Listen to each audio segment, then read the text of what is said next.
took me 5 years to get to 1 million subscribers, and it's probably the thing I'm proudest of in my entire life.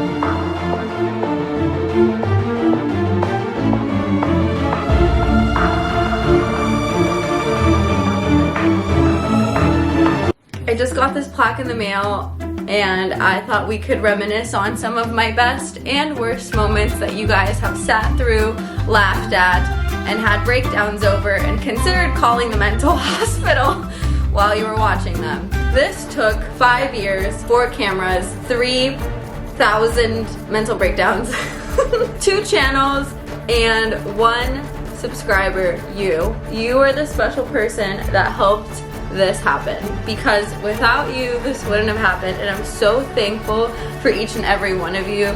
I'm so excited.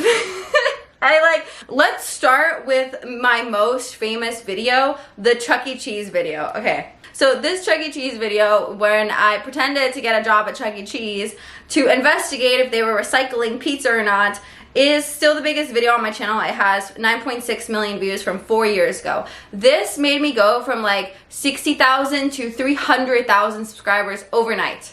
And that's when I met my managers, because like YouTubers have managers. I didn't know what that was. The funny thing about that video is that there's like a part where there's a voicemail and they're like calling from Chuck E. Cheese to tell me I didn't get the job.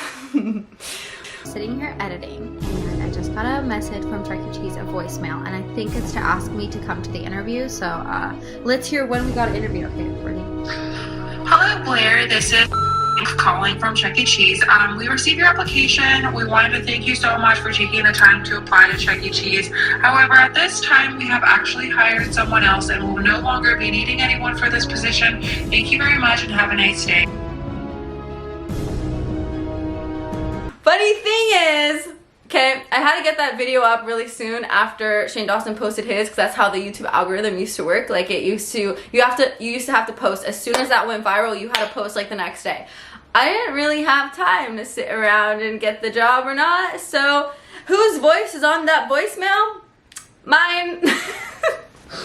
It's my voice with a voice effects software, because I wanted to finish the video. And that's what I want to tell you guys. A lot of the times, like stuff you see on the internet, I've been saying this since I started my channel, it's not real, it's imaginary, it's fake, it's entertainment, it's a TV show. I had no choice but to put that voicemail in, because otherwise the whole video made no sense. Let's not even talk about the fact how that's my most popular video, and I spent 12 out of the 14 minutes talking about a different topic. Sometimes you don't know what goes viral. So I wanted to say, like, don't think that your videos won't go viral. Just make the best videos you can make and what you would watch, and that'll probably help you. Don't try to copy anyone else, because there's only one of you. My other most famous video is eating like K-pop Blackpink Lisa in Korea.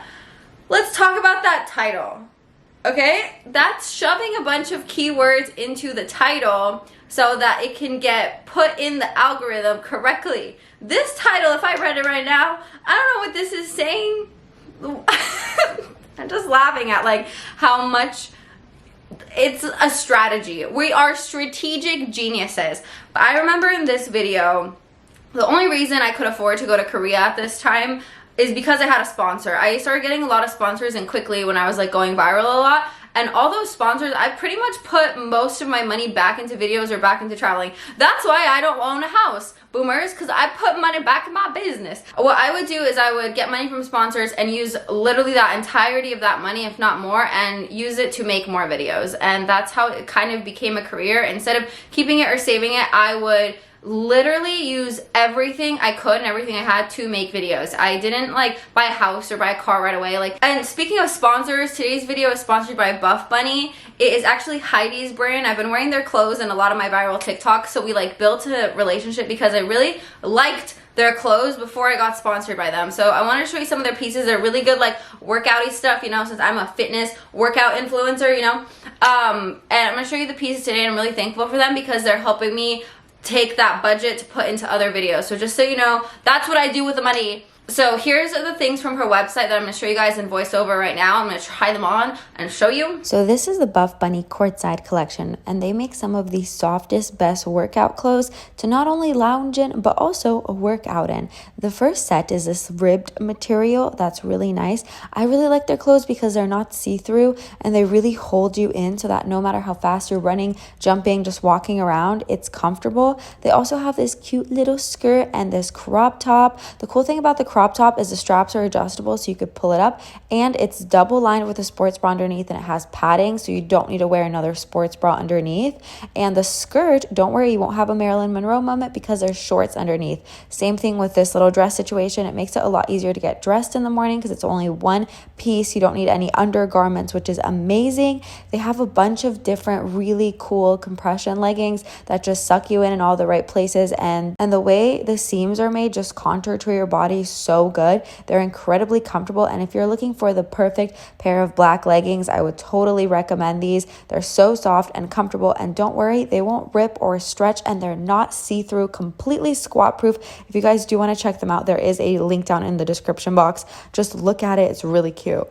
So in this video, I tried a Korean pop star's diet while in Korea, but I also tried her makeup and her skincare and her clothing, and like other famous Korean things. And the reason why I did this is because I knew the diet videos would get clicks, right? They would get clicks and they would get views and people would sit and watch them. But I never really cared about diets that much. I'm gonna be honest. I was not a fitness person. I was not like a aerobics athlete.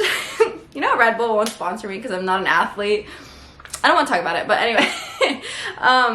I shoved in all this extra stuff into the videos because it was what I was interested in, and I wanted to like show you guys like other lifestyles and a whole other variety of things we could do instead of just showing you what they eat, because I truly didn't care that much. I did not care. That's why you like see in a lot of these videos our diet is like not so precise and you're like, Blair, what the frick are you doing? That's why. It's because I needed you to click on that video because I need to make money to make more videos, but I wanted to show you something else besides just food, because like although fitness videos were the bread and butter of my channels, do you remember them ever just being fitness and diet? No, and I really enjoyed filming this video, and I'm happy it got so many views, not because I care about views, but because all I cared about was being able to make more videos and go more places to show you guys. Another one of my favorite videos that didn't perform so well, but that I loved, was a video where I did an investigation on a guy who was a carnivore, which means he only ate meat.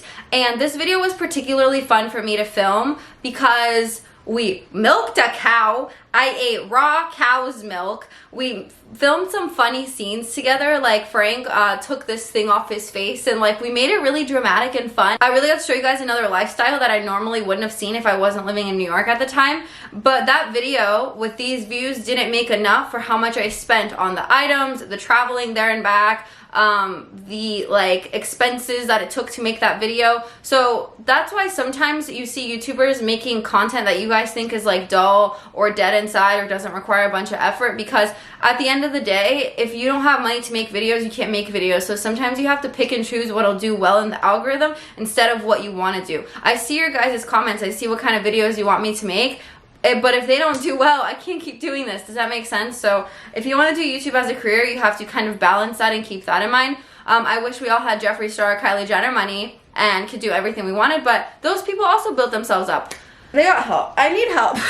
I paid for Tana Mojo's OnlyFans.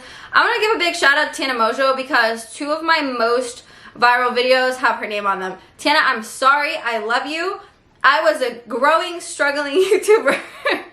But when I did reviews of people's OnlyFans or like whatever they did, I try not to talk shit about that person. It was never something I really did. I might make a joke here and there, but it's never a joke that I couldn't handle, and it was never like anything that was very serious. And you guys see that a lot of the times I skim the surface on my videos and I don't really like go in depth about like morals and ethics, because I want my channel to stay lighthearted and funny. So I want you to come here and it's like a break from your real life. You get 10 to 15 minutes of like giggling. And like I've said since I made this YouTube channel, I don't care if you're laughing at me as long as you're laughing. So that's why there hasn't been so many like deep topics. And sometimes I'll like, you know, hint at something, but I won't really get into it because Sometimes I overshare, especially on my lives, and then I get a little stressed that I overshared and I feel bad.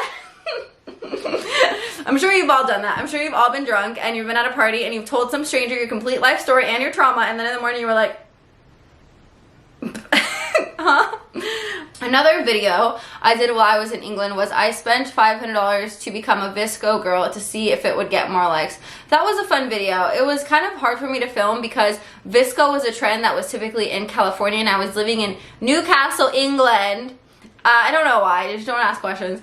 And it was harder for me to get the items, but it was still a funny video to watch. And what's really interesting is watching yourself kind of grow up on the internet. Like, I don't think any normal person should really be exposed to like jokes or thoughts they had like 5 years ago, because it's like you're gonna cringe, but that's just part of the human experience. I don't know, watching yourself grow up is weird. It's wild. Being like Erica Costello for a whole month, that video did really good. I remember filming that, bits and pieces of it, in like random hotels because I was traveling at the time, but I still need to get my video done.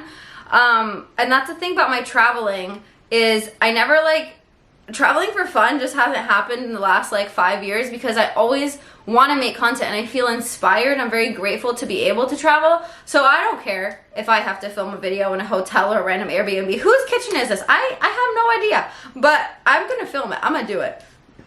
Eating like Sophia Nygaard and melting every Lush soap together.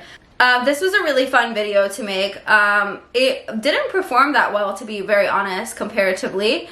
But it was really fun to make. I spent a lot of money on buying all of those Lush soaps, and I'm pretty sure I didn't really use a lot of them, but it made for a good video. I got to see what her videos felt like doing. That's another thing, is if you're really inspired by someone, don't copy them, but if you want to try their video topic out or like see what it feels like to be them, it's a fun thing. I guess those were my favorite videos and not the most famous ones, but yeah, I don't know. Let me know which video of yours is your favorite. Feel free to put like a link down below or just tell me the name of it. I remember the first video that ever did good for me was trying BuzzFeed Tasty chocolate chip cookie recipe. And if you're just starting out and you need videos to make with a lower budget, trying out one recipe or something that you would normally eat in your real life would be a good idea. I remember a lot of the reason why I made food content instead of like fashion content or makeup content is because food was something I needed anyway, and it was more affordable than fashion content or makeup or, you know, designer content or like giving away money or like traveling content. I remember that I needed to eat food anyway. I needed groceries anyway, so I might as well make a video out of it. So if you're in a situation where you can't afford to make crazy type videos, start with food. You need to eat food anyway. I did a video living under the poverty line where I tried to make meals for like, I think it was $15 a week, where I tried to make different meals, but I stopped making those videos because at that time they were getting like 12 views. But looking at them now, they're actually performing quite well. So if you're doing a video trend and you keep posting and posting and posting and you think nobody's watching this, I gotta give up, don't give up, because you will look back 5 years later and be like, why didn't I finish this challenge? Hello? Anyway, thank you guys so much for watching, and thank you for being here, and I appreciate you. I can't say enough how thankful I am to have you guys, all of you. Bye! Kisses! I want to be like PewDiePie, or like Mr. Beast, but like a girl. We need some female representation making some milestones.